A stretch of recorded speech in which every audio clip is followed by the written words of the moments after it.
Iran और पाकिस्तान के बीच विवाद ने ले लिया खतरनाक मोड़। ईरान और पाकिस्तान के बीच विवाद में भारत का स्टैंड जानकर हैरान हो जाएंगे आप। चीन और अमेरिका की उलट एक बार फिर भारत के बयान ने कर दिया हैरान। ईरान पाकिस्तान के हमले के बीच आखिर क्या होने वाला है एशियाई देशों पर प्रभाव। नमस्कार, आप देख रहे हैं जी चिल्स। रूस यूक्रेन युद्ध, उसके बाद अजरबैजान आर्मेनिया संघर्ष, हाल ही में इजराइल फिलिस्तीन विवाद और उसके बाद यमन के हूती विद्रोहियों द्वारा लाल सागर में व्यापारिक जहाजों पर हमले करना। ये मसले शांत हुए नहीं थे कि ईरान और पाकिस्तान के विवाद ने दुनिया में फैल रही जंग की आहट में घी डालने का काम किया है। इस वीडियो में हम चर्चा करने वाले हैं कि आखिर ईरान और पाकिस्तान की जंग का एशियाई देशों पर क्या असर होने वाला है। उसके साथ ही ईरान और पाकिस्तान जंग में भारत का स्टैंड क्या है। साथ ही क्या भारत ईरान के साथ रहकर अधिक लाभान्वित रहने वाला है या फिर एक बार फिर से भारत का न्यूट्रल रुख रहेगा। ऐसे में इन सभी बिंदुओं पर हम चर्चा करेंगे। वीडियो को लास्ट तक जरूर देखिएगा। दोस्तों, मंगलवार यानी 16 जनवरी 2024 को ईरान के इस्लामिक रिवॉल्यूशनरी गार्ड्स ने पाकिस्तान में आतंकवादी समूह जैश अल अदल के ठिकानों पर हमला कर दिया। ईरान का यह हमला पाकिस्तान के बलूचिस्तान प्रांत के अंदर हुआ। इस हमले में पाकिस्तान में 2 बच्चों सहित 3 अन्य के घायल होने की पुष्टि पाकिस्तान के द्वारा की गई।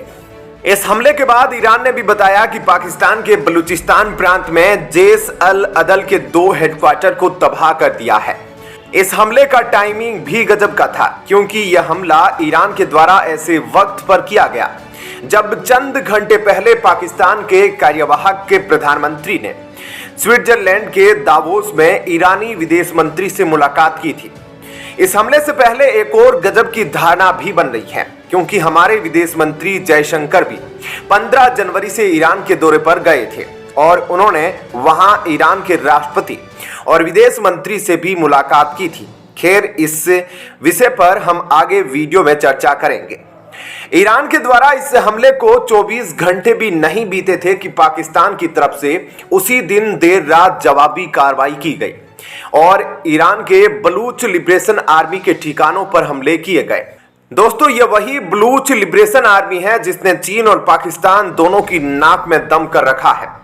बलूचिस्तान के अंदर चीन के बढ़ते कद को रोकने के लिए कई बार यह चीनियों पर आक्रमण कर चुका है।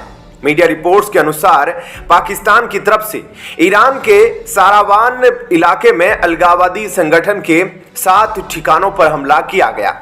अब सबसे बड़ा सवाल तो यहीं से पैदा हो रहा है कि आखिर ईरान ने हमला क्यों किया। जैश अल अदल है क्या और इसका मकसद क्या है। दोस्तों, जैश अल अदल एक आतंकवादी संगठन है जिसे न्याय की सेना के नाम से भी जाना जाता है। इस समूह की स्थापना साल 2012 में की गई थी। यह सुन्नी सलाफी अलगाववादी आतंकवादी संगठन है जो कि मुख्य रूप से दक्षिणी पूर्वी ईरान से संचालित होता है। जैश अल अदल इस समूह में ईरान में पहले भी सैन्य कर्मियों के खिलाफ कई हमलों की जिम्मेदारी ले चुका था। यह समूह साल 2013 से बॉर्डर पर तैनात ईरानी सेना के खिलाफ हमले कर रहा है। जैश अल अदल का दावा है कि वह सिस्तान और बलूचिस्तान प्रांत की स्वतंत्रता और बलूच लोगों के अधिकारों के लिए लड़ रहा है। दोस्तों, ईरान के द्वारा मंगलवार को पाकिस्तान में मौजूद आतंकवादी समूह जैश अल अदल पर हमलों के बाद पाकिस्तान के द्वारा ईरान पर इस कार्रवाई का कड़ा ऐतराज जताया गया। पाकिस्तान ने ईरान को अंजाम भुगतने की चेतावनी दी। इसके बाद ईरान की ओर से भी इस हमले के पीछे की सच्चाई को क्लेरिफाई किया गया। ईरान के विदेश मंत्री सैन अमीर अब्दुल्लाहियन ने पाकिस्तान में मौजूद जैश अल अदल को ईरानी आतंकवादी समूह तक बता दिया। उनके मुताबिक ईरान ने यह हमला पाकिस्तान के किसी भी आम नागरिक को निशाना बनाने के उद्देश्य से नहीं किया, बल्कि उनका टारगेट सिर्फ यह आतंकवादी संगठन था। अब आपको यह तो पता चल गया होगा कि आखिर ईरान के द्वारा यह हमला क्यों किया गया और ईरान की कार्रवाई के बाद पाकिस्तान का भी पक्ष जान लेते हैं। दोस्तों, एक तरफ ईरान का कहना है कि उन्होंने पाकिस्तान के नागरिकों को निशाना बनाते हुए कोई हमला नहीं किया, तो वहीं दूसरी तरफ पाकिस्तान ने ईरान की इस हरकत पर कड़ी प्रतिक्रिया दी थी। पाकिस्तान ने ईरान को चेतावनी देते हुए कहा, बिना किसी उकसावे के हमारे हवाई क्षेत्र का उल्लंघन करने और हमारे देश के अंदर हवाई हमला करवाने की हम निंदा करते हैं। यह पाकिस्तान की संप्रभुता का उल्लंघन है और इसके गंभीर परिणाम हो सकते हैं, जिसका नतीजा हमें पाकिस्तान के पलटवार के रूप में भी देखने को मिला। अब दोस्तों, आप सभी का इंतजार खत्म करते हैं और समझते हैं आखिर इस पूरे विवाद पर भारत कहां खड़ा है और भारत किस ओर झुकेगा तो फायदा होगा और भारत को लेकर क्या धारणाएं बन रही है। मंगलवार के हमले के एक दिन बाद यानी बुधवार को भारत के विदेश मंत्रालय ने ईरान पाकिस्तान तनाव पर एक बयान जारी किया। विदेश मंत्रालय के द्वारा कहा गया, यह मामला पाकिस्तान और ईरान के बीच का है, लेकिन जहां तक भारत का सवाल है, आतंकवाद को लेकर हमारे देश की नीति जीरो टॉलरेंस की है। हम इस बात को समझते हैं कि कई देश आत्मरक्षा में कार्रवाई करते हैं। यह था भारत का वो बयान।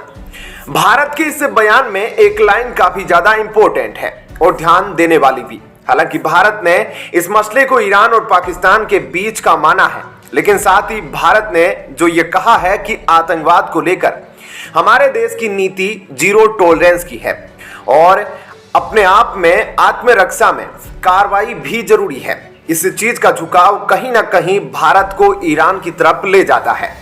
आपने देखा होगा कि भारत पर आतंकी हमलों के बाद हाल ही के अंदर जम्मू कश्मीर में आतंक के प्रति भारत एकदम सख्त रुख अपनाए हैं। किसी भी तरीके से आतंकियों को बख्शने के मूड में नहीं है। वैसे भी पूरी दुनिया जानती है कि पाकिस्तान आतंकवाद का गढ़ है। पाकिस्तान में 150 से ज्यादा आतंकवादी संगठन सक्रिय रूप से काम कर रहे हैं। ऐसे में हाल ही में भारत के विदेश मंत्री की ईरान यात्रा और ईरान के अंदर भारत का डिप्लोमेटिक महत्व काफी ज्यादा मायने भी रखता है। इसके अलावा भारत ईरान के अंदर काफी ज्यादा निवेश भी कर रहा है। चाबहार बंदरगाह दोनों देशों के बीच में डिप्लोमेटिक महत्व और व्यापारिक रूप से काफी ज्यादा महत्वपूर्ण भी है। आने वाले समय में भी भारत और ईरान के बीच कई बैठकें प्रस्तावित है, जो हाल ही के अंदर भारत और ईरान की बढ़ती नजदीकी को काफी ज्यादा दिखा रही है। हालांकि औपचारिक रूप से भारत पूरी तरह से न्यूट्रल है, परंतु अप्रत्यक्ष रूप से यह मान सकते हैं कि भारत का रवैया कहीं ना कहीं ईरान के प्रति झुकाव रखता है। लेकिन आपका क्या कहना है? भारत को किस ओर अपना स्टैंड मजबूत रखना चाहिए? कमेंट में जरूर बताइएगा। चलिए, अब पाकिस्तान और ईरान के बीच बढ़ते विवाद और ईरान के द्वारा हाल ही में पाकिस्तान सहित 3 देशों पर किए गए हमले एशियाई देशों पर किस तरह का प्रभाव डाल सकते हैं, इस पर भी चर्चा कर लेते हैं। दोस्तों, ईरान ने न केवल पाकिस्तान पर हमला किया, बल्कि ईरान का पिछले 2 दिनों के भीतर सीरिया, इराक और पाकिस्तान पर हमला करने का यह कदम मध्य पूर्व में तनाव और बढ़ा सकता है। ऐसे में अगर इन तीनों देशों के बीच तनाव और बढ़ता है तो तेल की कीमतें बढ़ने की आशंका प्रबल हो जाती है। लाल सागर एक प्रमुख व्यापारिक मार्ग भी है। इसके अलावा ईरान काफी ज्यादा महत्व रखता है अरब देशों के अंदर। क्या कहना है आपका इस खबर पर? कमेंट सेक्शन में जरूर बताइएगा। वीडियो को लाइक शेयर जरूर कीजिएगा। जय हिंद, जय भारत।